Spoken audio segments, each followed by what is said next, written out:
কিছু মুভি থাকে যা দেখার পর মাথা থেকে সহজে বের হতে চায় না। অবসেশন ঠিক তেমনই একটা সাইকোলজিক্যাল থ্রিলার মাস্টারপিস। ছবির নাম যেমন, এর গল্পও ঠিক তেমন। এক মারাত্মক অন্ধ আসক্তি আর অবসেসিভ মানসিকতাকে কেন্দ্র করে আবির্ভূত হয়েছে।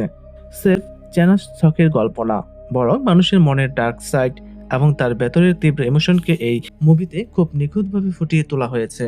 বন্ধুরা, আজ আপনাদের জন্য এক্সপ্লেন করতে যাচ্ছি সম্প্রতি মুক্তিপ্রাপ্ত অবসেশন নামের একটি হরর মুভি। এই গল্পটি এতটাই ভয়ঙ্কর যে আপনার মাথা ঘুরে যাবে। মুভির শুরুতে আমরা দেখি বেয়ার নামের একটি ছেলে তার বন্ধুদের সাথে বসে আছে, যাদের নাম সারা এবং ইয়ান। বেয়ার তার ছোটবেলার বন্ধু নিকির একতরফা প্রেমে পড়েছে, কিন্তু সে তাকে নিজের অনুভূতি জানাতে ভয় পায়। এই মুহূর্তে সে সারা এবং ইয়ানের সামনে অনুশীলন করছিল যে কিভাবে সে নিকিকে প্রস্তাব দেবে।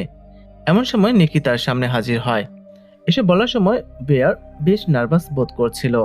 তখন সারা তাকে উৎসাহিত করে বলল, ভয় পাওয়ার কি আছে, সে তো তোমার ছোটবেলার বন্ধু, তুমি সহজেই তাকে তোমার অনুভূতিটা জানাতে পারো।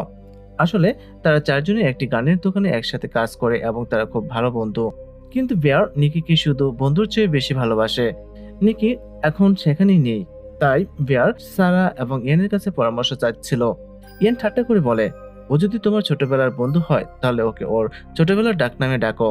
কিন্তু বেয়ার তা করতে চায়নি। এরপর সবাই বাড়ি চলে যায়। তারপর আমরা দেখি যে বেয়ার যখন বাড়ি পৌঁছায় সে গভীরভাবে মর্মাহত হয়। তার পোষা বিড়াল স্যাডি মেঝেতে মৃত অবস্থায় পড়ে আছে। তার বিড়ালকে এই অবস্থায় দেখে বেয়ার কাঁদতে শুরু করে। সে ভাবতে শুরু করে তার বিড়ালটা কিভাবে মারা গেল। তারপর সে মেঝেতে ছড়িয়ে ছিটিয়ে থাকা ওষুধগুলো দেখতে পায়। সে বুঝতে পারে যে হয়তো স্যাডি ভুল করে ওষুধগুলো খেয়ে ফেলেছিল, যার ফলে তার মৃত্যু হয়। দৃশ্য পরিবর্তন হয় এবং আমরা বেয়ারকে একটি অদ্ভুত দোকানে দেখতে পাই। সেখানে কেনাকাটা করার সময় সে একটি অনন্য ইচ্ছা পূরণের কার্ড খুঁজে পায়। বেয়ার 20টি কেনে, কারণ সে যে কোনো মূল্যে নিকির ভালোবাসা পেতে চেয়েছিল। এরপর সে তার বন্ধুদের সাথে দেখা করতে একটি ক্লাবে যায়। সেখানে তারা সবাই কথা বলে এবং মজা করে, কিন্তু এই পরিবেশেও বেয়ার সমস্ত মনোযোগ নিকির উপর। যখন তারা চারজন ক্লাব থেকে বেরিয়ে আসে, বেয়ার নিকিকে বলে যে সে তাকে তার গাড়িতে করে বাড়ি পৌঁছে দেবে। যাওয়ার পথে তারা কথা বলতে থাকে। বেয়ার তার ভালোবাসার কথা স্বীকার করতে চেয়েছিল, কিন্তু ভয় তাকে কথা বলতে বাধা দেয়। নিকি বুঝতে পারে যে বেয়ার তাকে পছন্দ করে, কিন্তু বলতে পারে না। নিকি সরাসরি বেয়ারকে জিজ্ঞেস করে, তুমি কি আমাকে ভালোবাসো? বেয়ার হঠাৎ ঘাবড়ে গিয়ে মিথ্যা বলে, না, ব্যাপারটা সেরকম নয়, তুমি আমার কাছে শুধু একজন খুব ভালো বন্ধু। এরপর নিকি তার বাড়ির ভেতরে চলে যায়। সত্যিটা ছিল যে নিকির মনে বেয়ারের জন্য কোনো ভালোবাসা ছিল না, সে তাকে কেবল একজন ভালো বন্ধু হিসেবেই গণ্য করত। নিকি চলে যাওয়ার পর বেয়ার তার গাড়িতে ওঠে এবং ব্যাগ থেকে ইচ্ছা পূরণের কার্ডটি বের করে। কার্ডটি খোলার পর সাথে সাথে একটি অদ্ভুত সঙ্গীত বাজতে শুরু করে। কার্ডটির ভেতরে একটি পাতলা কাঠের কাঠি ছিল। বেয়ার কাঠিটি ভেঙে তার ইচ্ছাটি জানায় যে নিকি যেন তাকে পৃথিবীর অন্য সবার চেয়ে বেশি ভালোবাসে। একটি ইচ্ছে করার পর বেয়ার যেইমাত্র তার গাড়ি চালু করে চলে যেতে উদ্যত হয়, একটি অলৌকিক ঘটনা ঘটে। সে দেখে নিকি আবার বাড়ি থেকে দৌড়ে বেরিয়ে এসেছে। সে বেয়ারের কাছে গিয়ে বলে যে সে আজ রাতে বেয়ারের বাড়িতে থাকতে চায়। সে অজুহাত দেয় যে তার বাবা খুব অসুস্থ, তার ক্যান্সার হয়েছে এবং সে বাড়িতে একা থাকতে চায় না। বেয়ার নিকির দিকে তাকায় এবং তারপর তার ইচ্ছা পূরণের কার্ডটির দিকে তাকায়। সে বিশ্বাস করতে পারে না যে কার্ডে করার ইচ্ছাটি এত তাড়াতাড়ি এবং এমনভাবে সত্যি হয়ে যাবে। বেয়ার নিকিকে বার নিয়ে যায়। এখন নিকি ঠিক সেভাবেই আচরণ করছে যেভাবে বেয়ার সবসময় চেয়েছিল। এরপর বেয়ার এবং নিকি একসাথে দোকানে যায়, একসাথে খায় এবং সব জায়গায় একসাথে যায়। তাদের এই হঠাৎ ঘনিষ্ঠতা দেখে সারা এবং ইয়ান পুরোপুরি হতবাক হয়ে যায়। এক রাতের মধ্যে এমন কি বদলে গিয়েছিল যে নিকি বেয়ারের প্রেমে পড়ে গেল। একদিন ইয়ান এমনকি বেয়ারকে জিজ্ঞেস করে যে নিকি কিভাবে রাজি হয়েছিল। এর উত্তরে বেয়ার মিথ্যা বলেছে নিকির বাবার ক্যান্সার হয়েছে এবং এই শোকের সময় তারা আরো ঘনিষ্ঠ হয়েছে। পরের দিন বেয়ার আর নিকি যখন একটা রেস্তোরাঁয়, বেয়ার ইয়ানের কাছ থেকে একটা ফোন পায়। ইয়ান তাকে একটা চমকপ্রদ সত্য জানায়, নিকি তোমাকে মিথ্যে বলেছে, ওর বাবার কোনো ক্যান্সার নেই, তিনি একদম সুস্থ আছেন। এটা শুনে বেয়ার হতবাক হয়ে যায়। সে টেবিলে ফিরে আসে এবং নিকিকে জিজ্ঞেস করে, তোমার বাবা কি সত্যি অসুস্থ? এটা শুনে নিকির মেজাজ হঠাৎ করে ভীষণভাবে পাল্টে যায়। সে পাগলের মতো না না বলে চিৎকার করতে করতে তার আসন থেকে উঠে দাঁড়ায়। পুরো রেস্তোরাঁটা একটা হট্টগোল পরিণত হয়। কোনো রকমে বেয়ার নিকিকে শান্ত করে এবং তাকে বাড়ি নিয়ে আসে। এখন রাতে নিকি অদ্ভুত আচরণ করতে এবং ঝামেলা পাকাতে শুরু করে। এটা বেয়ারকে ভীষণভাবে ভয় পাইয়ে দেয়। বেয়ার বুঝতে শুরু করে যে সে নিকি এর সাথে নয় বরং অন্য কারোর সাথে বাস করছে, এবং এটাই সত্যি ছিল। বেয়ারের করে একটা ইচ্ছার কারণে একটি বহিরাগত আত্মা নিকির দেহে প্রবেশ করেছিল, যা নিকির নাক দিয়ে শব্দ বা অস্তিত্বকে ধ্বংস করে দিয়েছিল। এই কারণে নিকি এখন পরম অবস্থায় রয়েছে। সে বেয়ারের বাড়িতেই থাকছিল।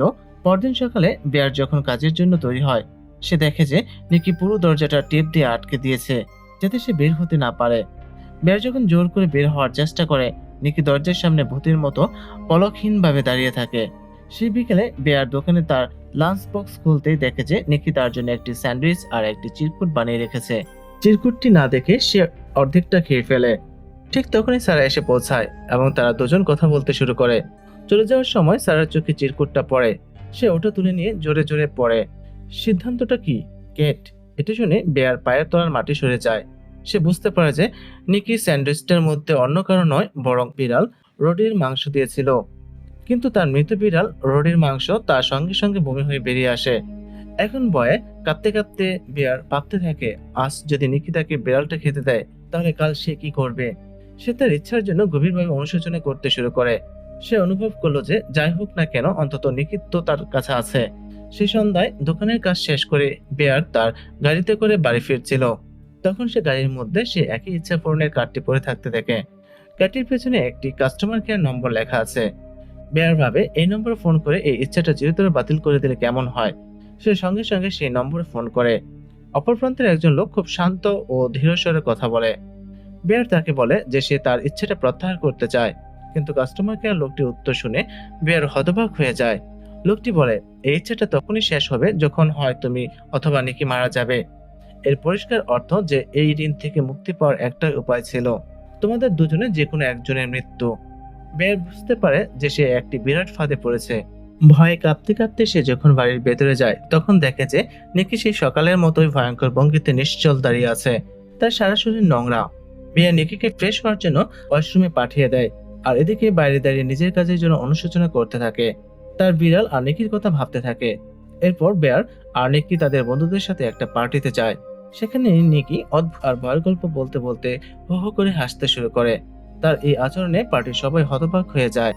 এরই মধ্যে নিকি বেয়ারকে সারার পাশে বসে থাকতে দেখে। ঈর্ষান্বিত আর রেগে গিয়ে নিকি ছুটে গিয়ে সারাকে চেয়ার সহ টেনে পেছনে নিয়ে আসে এবং সে বেয়ারের পাশে বসে তাকে পাগলের মতো চুমো খেতে শুরু করে। কিন্তু তারপর হঠাৎ নিকির মধ্যে এক বিরাট পরিবর্তন আসে। সে জোরে চিৎকার করে পিছিয়ে যায়, যেন এক মুহূর্তের জন্য তার ভেতরে আসল নিকি বুঝতে পেরেছে যে সে কোথায় আছে এবং তার সাথে কি ঘটছে। নিজের পরিস্থিতিতে অতিষ্ঠ হয়ে নিকি টেবিলের উপর রাখা একটি বিয়ারের বোতল ভেঙে তার ধারালো টুকরোগুলো দিয়ে নিজের মুখে আঘাত করতে শুরু করে। তার পুরো মুখ রক্তে ঢেকে যায়। এই ভয়াবহ দৃশ্যটি পার্টিতে আতঙ্ক সৃষ্টি করে, কিন্তু সবচেয়ে বেশি ভয় পেয়েছিল বেয়ার। বেয়ার এখন পুরোপুরি বুঝতে পারল যে এই নিকি নয়, বরং অন্য কেউ। কোনো এক বৈশ্বিক শক্তি তার শরীরকে নিয়ন্ত্রণ করছিল। বাড়ি ফিরে বেয়ার নিকিকে চিৎকার করে জিজ্ঞেস করলো, তুমি কি করছো? কেন আত্মহত্যা করার চেষ্টা করেছিলে? নিকি বলে, আমার মনে হয় তুমি আমাকে আর ভালোবাসো না এবং তুমি সারার প্রতি আকৃষ্ট। ভয়ে বেয়ার সরাসরি তা অস্বীকার করে। এরপর নিকি তাকে হুমকি দিয়ে বলে, যদি তুমি আমার থেকে নিজেকে দূরে সরানোর চেষ্টা করো, আমি আত্মহত্যা করব। কিন্তু পর মুহূর্তে নিকির কণ্ঠস্বর আবার বদলে যায়। এবার সেটা ছিল আসল নিকি। কাঁদতে কাঁদতে ওই আত্মাটা এখন ঘুমিয়ে আছে। এটাই উপযুক্ত সুযোগ। তুমি আমাকে মেরে ফেলো বেয়ার। বেয়ার বুঝতে পারছিল না নিকির কোন রূপটা আসল, কিন্তু সে চেয়েও কিছু করতে পারছিল না, কারণ সে জানতো এটা ছিল মৃত্যু কামনা। সে একই রাতে বেয়ার স্যারের কাছে একটি বার্তা পাঠায়। বেয়ার যখন বাড়ি থেকে বের হয়, সে দেখে সারা গাড়িতে তার জন্য অপেক্ষা করছে। বেয়ার গাড়িতে উঠে সারা তাকে বলে, বেয়ার, আমি তোমাকে নিকি এবং ইয়েনের ব্যাপারে কিছু বলতে চাই। তারা অনেকদিন ধরে একটি গোপন সম্পর্কে ছিল, কিন্তু হঠাৎ সেই রাতের পর নিকি তোমার সাথে থাকতে চলে এলো, যা আমাদের সবার জন্য একটা বড় বিস্ময় ছিল। তারা যখন কথা বলছিল, নিকি হঠাৎ জানালায় হাজির হলো। ক্রোধে উন্মত্ত হয়ে নিকি গাড়ির জানালা ভেঙে সারার মাথার স্টিয়ারিং হুইলে সজোরে আছড়ে ফেললো। এরপর সে কাছে পড়ে থাকা একটা ইট তুলে নিয়ে সারার মাথায় বারবার আঘাত করতে লাগলো। যন্ত্রণায় কাতরাতে কাতরাতে তার মৃত্যু হলো। এই নৃশংস হত্যাকাণ্ডের পর ভয়ে কাঁপতে কাঁপতে বেয়ার আবার সে একই জাদুর দোকানে ছুটে গেল। সে দেখলো যে আরো কিছু উইশ কার্ড সেখানে আছে। সে তাদের তুলে নিল। আজ দোকানে মালিকের বদলে তার স্বামী উপস্থিত ছিল। বেয়ার জিজ্ঞেস করলো, আপনারা এমন মারাত্মক জিনিস বিক্রি করেন কেন? দোকানদার শান্তভাবে উত্তর দিল, এগুলো সাধারণ ইচ্ছা পূরণের কার্ড। লোকেরা ইচ্ছা মতো সেগুলো নেয়। তারপর বেয়ার জিজ্ঞেস করলেন, যদি সেই ইচ্ছার কারণে কিছু ভুল হয়, তাহলে তাকে শাস্তি দেওয়া হবে?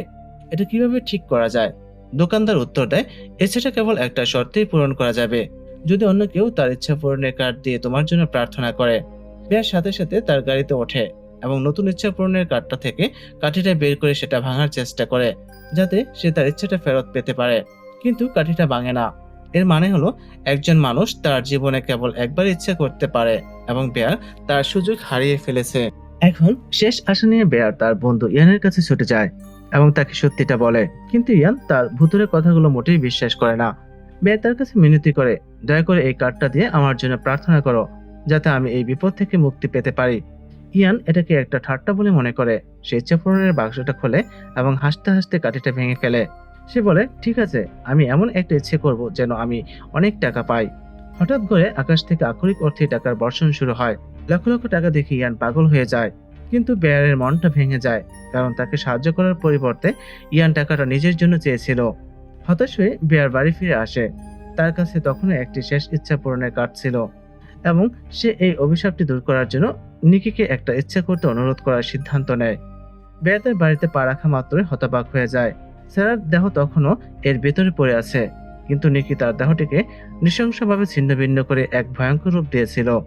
বেয়ার আতঙ্কিত হয়ে নিকিকে সান্ত্বনা দেওয়ার চেষ্টা করে। ঠিক তখনই ইয়ান এসে পৌঁছায়। সে তার সম্পদ নিয়ে অহংকার করতে শুরু করে, কিন্তু নিকি কিছু না ভেবে একটি বন্দুক বের করে ইয়ানকে গুলি করে। ইয়ান সে স্থানে লুটিয়ে পড়ে। অর্থাৎ ইয়ানের ইচ্ছা পূরণ হয়েছে। সে টাকাটা পেয়েছিল, কিন্তু বিনিময়ে এই অভিশাপের কারণে নিজের জীবন হারালো। এখন বেয়ার বুঝতে পারে যে পালানোর কোনো পথ নেই। সে নিকির হাত থেকে বন্দুকটা ছিনে নিয়ে বাথরুমে নিজেকে আটকে রাখে। প্রথমে সে নিজেকে গুলি করার চেষ্টা করে, কিন্তু মৃত্যুর ভয় তাকে তা করতে বাধা দেয়। অবশেষে বেয়ার সে একই ওষুধ খায় যা তার বিড়ালকে মেরে ফেলেছিল। ওষুধটা খাওয়ার পর বেয়ার আবার তার মন পরিবর্তন করে। সে মরতে চায়নি এবং বমি করার চেষ্টা করে। কিন্তু তখনই বাথরুমের বাইরে দাঁড়িয়ে থাকা নিকি শেষ ইচ্ছার কার্ডটি ব্যবহার করে। সেই কার্ডে বিষের প্রভাব বেয়ারের মনকে পুরোপুরি নিয়ন্ত্রণ করে ফেলে। তার ভয় উবড়ে যায় এবং সে পাগলের মতো বাথরুম থেকে বেরিয়ে এসে নিকিকে জড়িয়ে ধরে। কিন্তু ততক্ষণে মাদকটি তার প্রভাব ফেলতে শুরু করে। কয়েক সেকেন্ডের মধ্যে বেয়ারের মুখ থেকে রক্ত ঝরতে শুরু করে এবং সে মেঝেতে লুটিয়ে পড়ে মারা যায়। এভাবে বেয়ারের মৃত্যু ইচ্ছা পূরণ হয়। নিকি এই পৃথিবীতে একা হয়ে গেল, এক জীবন্ত লাশ যার আত্মা এখনো ভেতরে আছে, কিন্তু তার শরীরটা শয়তানের দখলে। বন্ধুরা, নিকিকে পাওয়ার জন্য বেয়ার যে শর্টকাট আর ভুল পথ ধরেছিল তা সবকিছুই নষ্ট করে দিয়েছে। বেয়ার নিকির শরীর পেয়েছে, কিন্তু তার হৃদয় আর ভালোবাসা কখনো পায়নি, কারণ এই জাদুকরী বিষের তাসটি একটি ভয়ঙ্কর অভিশাপের সাথে ছিল। তোমার ইচ্ছে পূরণ হবে, কিন্তু এর জন্য তোমাকে তোমার জীবন দিয়ে মূল্য দিতে হবে। এই চমৎকার এবং লোমহর্ষক সিনেমাটি এখানেই শেষ হয়।